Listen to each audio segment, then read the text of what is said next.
Today we will be learning about molecular formulas.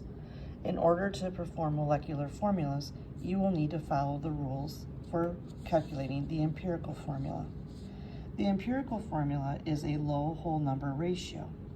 However, with a molecular formula does not have to be a low whole number ratio. So let's look at an example of what an empirical and a molecular formula look like. If we take a look at H2O, we see that the ratio of hydrogen to oxygen is 2:1. This is called the molecular formula for water. However, the empirical formula is the same as the molecular formula for water because 2:1 is already in the lowest ratio. However, when we look at hydrogen peroxide, the molecular formula is in a 2:2 ratio. It is going to stay H2O2, so we identify it as hydrogen peroxide. However, the 2:2 ratio can be reduced, and when it's reduced, the empirical formula becomes HO. We have C4H8. This is in a 4:8 ratio. This is the molecular formula. However, the 4:8 ratio could reduce, and the empirical formula would become CH2. The same here, C2H4, we're in a 2:4 ratio. That is considered the molecular formula because it's not in the lowest whole number ratio, but if we were to reduce it, the empirical formula would become CH2. So how do we calculate the molecular formulas? Well, we are going to follow the same 4 steps that we've already learned. We know that if our problem is given to us in percentage, we just replace the percentage with grams. And if it's already in grams, we keep the problem in grams. Once we have everything in grams, we do step number 2, which says convert our grams to moles. Remember, when we go from grams to moles, the mole is always set equal to 1. And to find the mass value, we have to use the periodic table. Once we have our mole values, we're going to divide by the smallest mole value. And when we divide by the smallest mole value, we hope to get a low whole number ratio. However, it may not always be the case that when we divide, that we get a whole number. We actually might get a decimal answer. And if it's a decimal, then we have to know our common fractions. So if we get a decimal of 0.5, that common fraction is 1/2. What we will do is we will multiply the answer that we get in our ratio by the fractions denominator. So if we get 0.5, the fraction is 1/2, so we'll multiply our answer by 2. Today, though, we have to add the last step. If it is asking specifically for the molecular formula, you must perform step 5. You have to calculate the molar mass of your compound. And then if it doesn't match the mass that's given, then you may have to multiply by 2, 3, 4, or 5. If you do calculate the molar mass and it matches the mass given, then technically you're just multiplying by 1. So it would stay the same as the empirical formula. Let's look at 2 examples.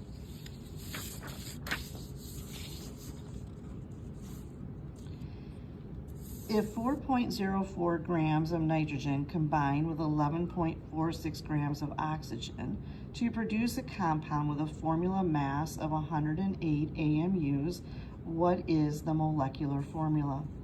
Now the problem will ask you specifically to calculate the molecular formula. My previous examples, they've just asked to find the empirical. If you're asked to find the molecular, you have to find the empirical first, and then you're going to work with this information here about what the formula mass, or maybe it's given to you as the molar mass. Remember, formula mass is measured in atomic mass units, AMUs, and molar mass is given to you in grams per mole. We will take our 4.04 grams of nitrogen and our 11.46 grams of oxygen, and we have to perform, since they're already in the gram value, we're already in grams, we then move to step number 2 where we have to convert our grams to moles. Remember, the grams stay in the denominator, so the grams cancel. The mole has to go on top. We know from our relationship that the mole is always set equal to 1, and we have to use the periodic table to find the mass. So I have nitrogen, and I find nitrogen on the periodic table, and it is 14.01. And I find oxygen on the periodic table, and it is 16.00.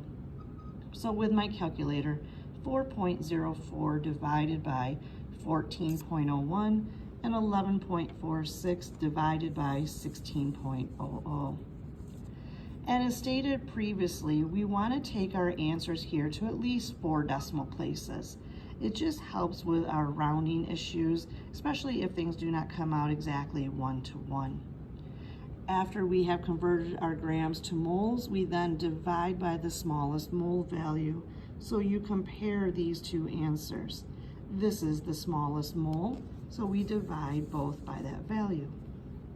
Any number divided by itself is 1, and when we plug this into the calculator, we end up getting 2.48. Remember, you're not allowed to round up or down to the nearest whole number. You have to be aware of your fractions. 2.48 is close to 2.5. 2.5 means that you have a 0.5 ending. That's the same thing as 2.5. So according to our rules, if it's a decimal, you multiply your answer by the fraction denominator. So we must multiply by 2. So we take our 2.5 here, multiply by 2, and we get 5. If we multiply this one by 2, we have to multiply this by 2. So my formula, my empirical formula, is N2O5. It's in a low whole number ratio. Now, we do have to calculate the molecular mass.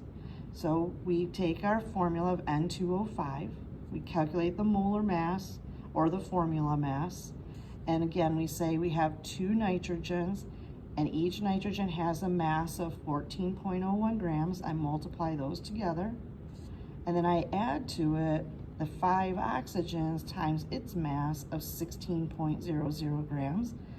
And when I multiply and add those together, I get 108.02 grams per mole, which is the same thing as 108.02 AMUs. I then check, what was I supposed to get? 108 AMUs. So technically these two mass values are the same. So my empirical formula and my molecular formula are the same. Let's look at an example where that's not the case. Let's take a look at the molar mass of a compound is 92 grams per mole. And we know that it contains 0.606 grams of nitrogen and 1.390 grams of oxygen. Find the molecular formula. Because it's asking for the molecular formula, we have to do step 5. Start with step 1 and work your way through. Again, I'm converting my grams to moles, just like I did up here. I get my mole values. I compare these two mole values according to step number 3. I divide by the smallest mole value. This is the smallest of the two, so I divide both of them. Any number divided by itself is 1. When I divide this out, I get a value of 2. So I'm here at step 3 and I get a low whole number ratio. So I don't have to do step 4. I don't have a fraction, so I'm all done. And I write my formula in the order that the problem was given. So I have NO2. This is the empirical formula. It's in a low whole number ratio. Now I can find the molecular formula by finding the molar mass. So I have 1 nitrogen times 14, and I have 2 oxygens times 16. And when I add them together, I end up getting 46.01. Okay, so 14 plus 2 times 16, add those two numbers together, and I get 46.01 grams. But what was I supposed to have? 92. So the question then becomes, what do I multiply 46 by in order to get to 92? Well, 2. If I multiply this by 2, that will give me 92. That means that I have to have 2 of these, I have to double my subscripts. So the 1 here, 2 times 1 becomes 2, and 2 times 2 becomes 4, and my molecular formula here is N2O4. Recall, an empirical formula and a molecular formula can be the same formula, but an empirical formula can also be different from a molecular formula. It all depends on what the molar mass is, what's given to you. You have to match it.